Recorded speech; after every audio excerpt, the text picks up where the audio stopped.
All right, let's get some more on all of this with our political experts. And Gloria, let me start with you. What was your analysis of what we just heard from Governor Well, Sununu? he's a cheerleader. He's a great cheerleader for Nikki Haley. And I think he made some good points, which is about the inevitability of Donald Trump. Lots of voters believe that, well, maybe I'll vote for him because he's going to win anyway, and I think he has the best chance of beating Joe Biden. And polls have shown that may not be the case, that he's not inevitable, that Nikki Haley is moving up, and if they have a good reason to leave Donald Trump, maybe they'll do it. Now, this is the rosy picture that he paints. But I think he also made another interesting point, which is about Donald Trump's behavior. Yes, as you point out, Nikki Haley is not attacking Donald Trump the way, for example, he did. But the point that he made is that Donald Trump is acting like he wasn't president before, and that, you know, problems at the border didn't exist when he was president, that he didn't build the wall. And those are the things that Nikki Haley is talking about the debt and how it went up during the Trump presidency. Those are things she is talking about. And so, you know, she's positioning herself, particularly New Hampshire, where independent voters vote in the primary, as the alternative, and she's positioning herself as somebody who can beat Joe Biden. Alice, tell us why Trump's extremist rhetoric is not generating much more condemnation from so many in the Republican Party. Look, when you talk privately with Republicans, they absolutely condemn the conversation, the dialogue, the divisive rhetoric, and these comments that he's made recently with regard to immigrants and poisoning the blood of this country. That's disgusting and despicable, and they will tell you that. Many who are supportive of him publicly won't do so forcefully simply because they don't want to face the backlash of him or his supporters.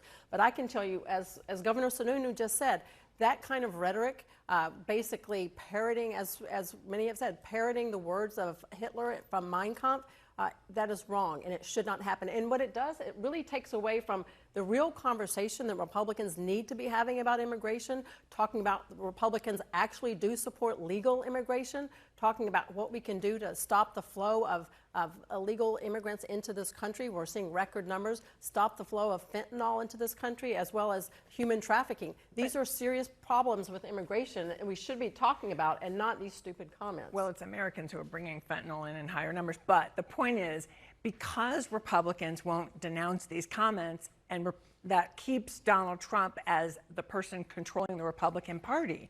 So this is tolerated. And I want to point something out about this poisoning the blood rhetoric. And it's something I feel very strongly about.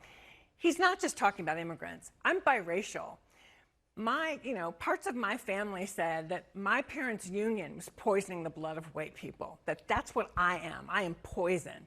So when he says that, remember that our the under 30, it's a very biracial generation. So he's actually saying to young people, you're poison.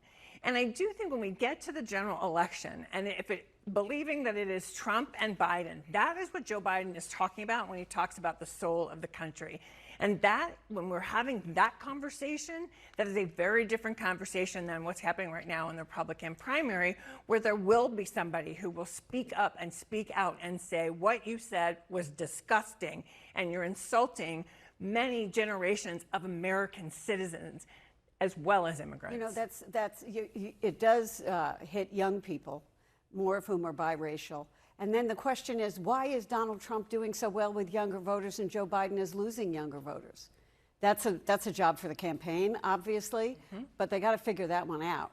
You know, it's interesting, and Nikki, speaking about young and older, Nikki Haley launched a new ad going directly at Biden's age, renewing her calls for term limits and mental competency tests. Listen to this. I'll just say it.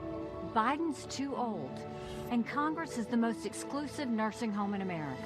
Washington keeps failing because politicians from yesterday can't lead us into tomorrow. We have to leave behind the chaos and drama of the past with a new generation and a new conservative president.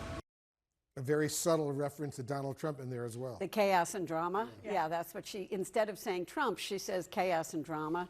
And, you know, Trump is only, what, 3 years younger than Joe Biden, and she's saying Joe Biden is too old and just hinting at Donald Trump. Why not come out and say it?